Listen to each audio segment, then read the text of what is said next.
እባክህ ከኢትዮጵያ አናት ላይ ውረድ።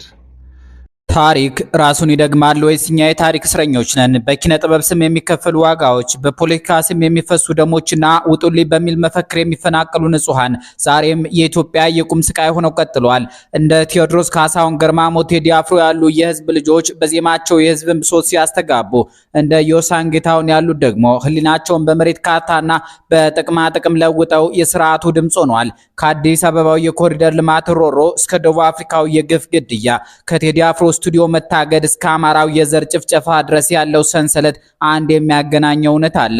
እርሱም የሰብአዊነት መጥፋትና የፍትህ መጓደል። በዚህ ዝግጅት በስደትና በአገር ውስጥ ስላለው መከራ፣ ስለ ኪነ ጥበብ ነጋዴዎችና እንደ ቴዲ አፍሮ ስላሉት እውነተኛ የጥበብ ሰዎች እንዲሁም በኢትዮጵያ ሰማይ ስር ስላለው የውጡልኝ ፖለቲካ አደገኛ ጉዞ በጥልቀት እንቃኛለን። እነሆ በቴዲ አፍሮ ፈተናዎች ዝግጅቱን ጀምረናል። ከመቶ በላይ ግለሰቦችና የአርቲስቱ የሥራ ባልደረቦች ለአዲሱ የቴዲ አፍሮ አልበም በሰጡት ድጋፍ ምክንያት ለእስር መዳረጋቸው መነጋገሪያነቱ ቀጥሏል። በተለይም የቴዲ አፍሮ ምክትል ማናጀር ማህሌት ሰለሞን አልበሙ ከመውጣቱ በፊት በመገናኛ ብዙሃን መግለጫ እንዳንሰጥ ተከልክለናል በማለቷ ምክንያት በቁጥጥር ስር ውላለች። ፖሊስ ንግግሯ ሁከት ለመፍጠር የታለመ ነው ቢልም ማህሌት ግን መግለጫውን ሳንከለከል እንደተከለከልን ያወራነው ለአልበሙ ማስታወቂያ እንዲሆን ነው ብላ በካሜራ ፊት እንድትናገር ጫና እየተደረገባት መሆኑ ተሰምቷል።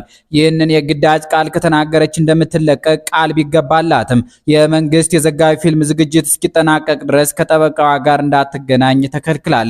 በአሁኑ ጊዜ መንግስት የማህሌትን ንግግርና የተለያዩ አክቲቪስቶችን በማካተት በዘፈን ሰበብ አመጽ ለመቀስቀስ ታስቦ ነበር የሚል ትርክት ያለው ዶክመንተሪ እያዘጋጀ ይገኛል።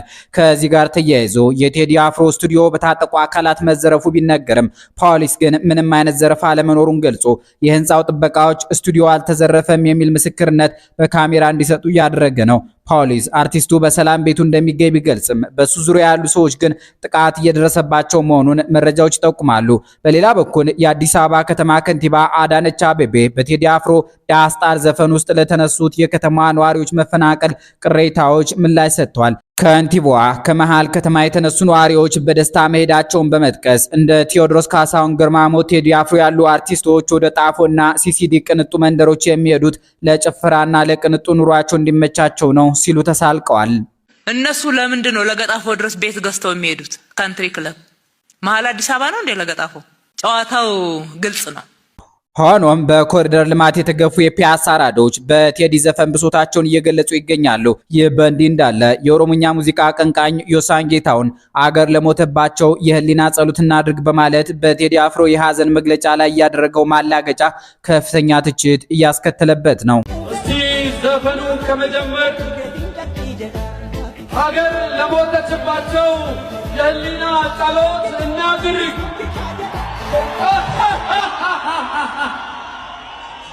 ዮሳን ቀደም ሲል ለጀዋር መሐመድ መፈታት ቡሎ በሚለው ዘፈኑ ሲጮህ የነበረ ቢሆንም ዛሬ ግን በ10 ሺዎች ካሬ ሜትር መሬትና በጥቅማ ጥቅም ተለውጦ የመንግስት የፕሮፓጋንዳ መሳሪያ ሆኗል ሲሉ ታዛቢዎች ተችቷል። ጀግንነት በገበያ በማይሸጥበት ዘመን ዮሳን ህሊናውን በመሬት ካርታ የለወጠ የጥበብ ነጋዴ ተብሎ እየተፈረጀ ይገኛል።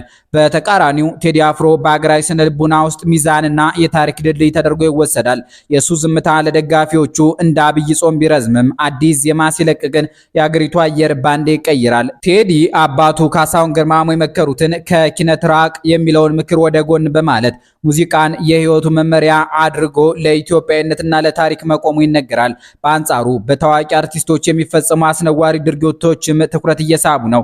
ድምፃዊ አህመድ ሁሴን ወይም ማንጁስ አንዲትን ሴት ለመድፈር ሞክሮና ከፍተኛ ጥቃት አድርሶባት በ300 ብር ዋስ በነፃ መሰናበቱ የፍትህ መጥፋት ማሳያ ተደርጎ ተወስዷል። እንዲሁም የአንዱ ዓለም ጎሳ ፍቅረኛ ቀነኒ አዱኛና የአብርሃም በላይነህ ፍቅረኛ ዶክተር ቤዛ ተዋበ ከፎቅ ወድቀው መሞታቸው አሁንም ድረስ አነጋጋሪና ፍትህ የሚፈለግባቸው ጉዳዮች ሆነዋል። በሌላ በኩል የቴዲ አፍሮን አልበም ተከትሎ ሌሎችም ዝምታቸውን እየሰበሩ ነው። 4 ኪሎ ተወልዶ ያደገው ድምፃዊ ተመስገን ገብረ እግዚአብሔር ተሙ አሁን ያለው የመንግስት አካሄድ አሳሳቢ መሆኑን በመግለጽ ጠቅላይ ሚኒስትር አብይ አህመድን እባክህ ከኢትዮጵያ አናት ላይ ውረድ ሲል ለአስተዳደሩ ጠንከር ያለ ጥሪ አቅርቧል። እባክህ ከኢትዮጵያ አናት ላይ ውረድ። ቴዎድሮስ ካሳሁን ግርማሞ ቴዲ አፍሮ ኢትዮጵያን ሰው አርጊን እዚህ ተያገራችን ቢልም ያገሩ ልጆች የስደት ሰቆቃ ሊቆም አልቻለም። እነሆ በደቡብ አፍሪካ የሚገኙ ኢትዮጵያውያን ስደተኞች ላይ የሚፈጸመው ግድያና እንግልት አሳሳቢ ደረጃ ላይ ደርሷል። የደቡብ አፍሪካ የመጀመሪያ ዴሞክራሲያዊ ምርጫ የተደረገበትን የነጻነት ቀን ሚያዝያ 27ን በማሰብ ህዝቡ በዓሉን በሚያከብርበት ወቅት በጆሃንስበርግ ከተማ በሚገኝ ማክዶናልድ የፈጣን ምግብ መሸጫ ውስጥ ምግብ በመመገብ ላይ የነበሩ 3 ኢትዮጵያውያን እና 2 ናይጄሪያውያን ባልታወቁ ታጣቂዎች በተተኮሰባቸው ጥይት ህይወታቸው አልፏል። ጥቃቱ የተፈጸመው በአገሪቱ ውስጥ መጤ ጠል አራማጅ ደቡብ አፍሪካውያን በስደተኞች ላይ ተቃውሞ ለማሰማት የሰልፍ ጥሪ እያደረጉ ባሉበት ወቅት ቢሆንም አንድ የአገሪቱ ፖሊስ መኮንን ግን ግድያው በስደተኞቹ መካከል ካለ መጠቃቃት የመነጨ ሊሆን እንደሚችል ጥርጣሬውን ገልጿል። ይሁን እንጂ የኮሚኒቲው አባላት ድርጊቱ በአገሪቱ እየተስፋፋ የመጣው የጥላቻ ጥቃት ሰለባ እንዳደረጋቸው በምሬት ይናገራሉ። ሌሎች አፍሪካ ሀገራት የዜጎቻቸውን መገደል ተከትሎ የደቡብ አፍሪካ አምባሳደሮችን በመጥራት ማብራሪያ እየጠየቁ ቢሆንም በኢትዮጵያ መንግስት በኩል የታየው ዝምታ ግን ብዙዎችን አስገርሟል። የስደተኞቻችን ጣጣ በደቡብ አፍሪካ ብቻ የሚቆም አይደለም። ጸሐፊ ዮርዳኖስ አልማዝ ሰይፉ እላፊ መንገደኛ 2 በሚለው መጽሐፉ ላይ እንደጠቀሰው በአውሮፓ የሚገኙ ብዙ ኢትዮጵያውያን ስደተኞች የመኖሪያ ፈቃድ ለማግኘት ሲሉ ዜግነታቸውን በመቀየር በኤርትራ ስም እንደሚኖሩ ይገልጻል። እነዚህ ስደተኞች የኤርትራን ብሔራዊ መዝሙር ጠንቅቀው ሲያውቁ የገዛ ሀገራቸውን መዝሙር ለመወጣት ግን እንደሚቸገሩ ጸሐፊው በትዝብት አስፍሯል። ይህ የሀገር መጥፋትና የስደት ህመም በብዙዎች ዘንድ በሀገሬም ማልኖር ከሀገሬም ማልወጣ የሚል መጨበጫ የሌለው ጣጣ ሆኗል። ጸሐፊው በዚህ መጽሐፉ የሼህ ሁሴን ጅብሪልን እባክህ አምላኬ ነፋሱን መልሰው ወንድሙን ወንድሙ ሸጦ ሳይጨርሰው የሚል ስኒ በመጥቀስ ወንድሙን ወንድሙ ሸጦ ሳይጨርሰው ነፋሱን እንዲመልስ ፈጣሪን ይማጸናል። ስደትና የሀገር ፍቅር ውጥረት ውስጥ ያሉ ኢትዮጵያውያን የሚያጋጥማቸውን የስነ ልቦና ቀውስ ሲገልጽም የሜሪ አርምዴን ውሰጂው ከጭኔ ፈልቅቀሽ የቀማኝ ሀገር ነው ላንቺም ተጠንቅቀሽ የሚል ስኒ በማጣቀስም ወሬውን ያደራል። በአጠቃላይ በደቡብ አፍሪካም ሆነ በሌሎች ሀገራት የሚገኙ ስደተኞች መከራ ዮርዳኖስ አልማዝ ሰይፉ በመጽሐፉ እንዳሰፍረው ከራስ ማንነት መሸሽና በባዕድ ሀገር ባይተዋሪ መሆንን መራራ እውነት የሚያሳይ ነው።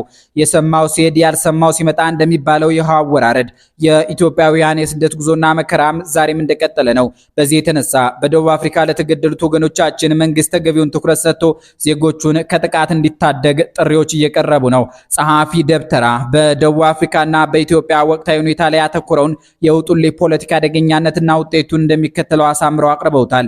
ሚያዝያ ወር ከገባ ጀምሮ በደቡብ አፍሪካ የሚኖሩ ኢትዮጵያውያን በጸጥታ ስጋት ምክንያት በትንሹ 3-4 ከተማዎችን ለመቀየር ተገደዋል።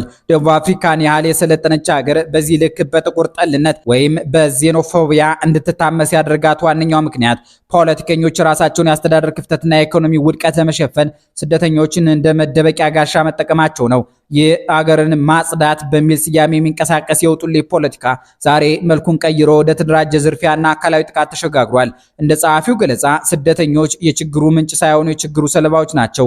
በስደተኛው ህጋዊ ከለላ ማጣት የሚከብሩ የወንጀል ቡድኖች ስደተኛው በፍርሃት እንዲሸማቀቅና ለህግ አካላት እንዳያመለክት ያደርጉታል። ቢያመለክትም ሰሚ ጆሮ የለውም።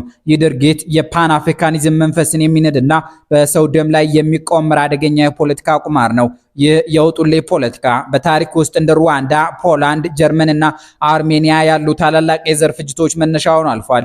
ጸሐፊው ደብተራ ይህ አውዳሚ አስተሳሰብ ዛሬ በኢትዮጵያም ውስጥ መኖሩን በምሬት ይገልጻሉ። በተለይም አማራው ላለፉት 35 ዓመታት ያለ ረፍት የሚጨፈጨፈው ገዢዎች ድክመታቸውን ለመሸፈን በፈጠሩት የሶሻል ክራይም ሴራ እንደሆነ ያመለክታሉ። በአርባ ጉጉና በበደኖ የደረሰው እልቂት በኋላም በሽፍታ ምንጠራ ስም የተፈጸመው የዘር ጭፍጨፋ የዚህ ውጤት ነው። ህወሓትን የተካው የብልጽግና መንግስትም ይህንን የውጡልኝ ፖለቲካ አጠናክሮ በመቀጠሉ በወለጋ፣ በአርሲ፣ በቤኒሻንጉል ጉሙዝና በጅግጅጋ አሰቃቂ የዘር ማጥፋት ድርጊቶች ተፈጽመዋል ይላሉ ጸሐፊው። ጸሐፊው እንደሚያስጠነቅቁት ዛሬ ሌላ ብሔርን ወይም ሃይማኖትን ከሰፈሩ ያባረረ ህዝብ ነገ የገዛ ዘመዶቹንና ሃይማኖቱን ውጡልኝ ማለቱ የማይቀር ነው። ጸሐፊ ደብተራ ጽሑፋቸውን ሲያጠቃልሉ አገራችንን ከዚህ ጸረ ሰው ከሆነ አውዳሚ ፖለቲካ እንዲያወጣት እየተመኙ በደቡብ አፍሪካ የሚገኙ ወገኖቻችንን ፈጣሪ እንዲጠብቃቸው ጸሎታቸውን ያቀርባሉ። ዛሬ በደቡብ አፍሪካ ጎዳናዎች ላይ የሚፈሰው ኢትዮጵያውያን ደም በሀገር ውስጥ ካለው የማንነት ጥቃት የተለየ አይደለም። ጸሐፊ ደብተራ እንዳስጠነቀቁት ዛሬ ሌላውን ውጣልኝ የሚል ህዝብ ነገ የገዛ ወንድሙን መግፋቱ የማይቀር ሀቅ ነው። ፍትህ በ300 ብር ዋስ በምትሸጥበት ጀግንነት በገበያ በማይገኝበትና የጥበብ ሰዎች ለስር በሚዳረጉባት ምድር ዝምታው የአብይ ጾምን ያህል ቢረዝምም እውነቱ ግን አንድ ቀን መውጣቱ አይቀርም። ኢትዮጵያ ከዚህ አውዳሚ የጥላቻ ፖለቲካ ወጣ ዜጎቿ በአገራቸውም ሆነ በስደት በሰላም የሚኖሩበት ቀን ናፍቆታችን ነው። እስከዚያው ግን የታሪክ ሚዛኑ እውነትን መመዝገቡን ይቀጥላል። አበቃን። ሰላም ይስጥልን።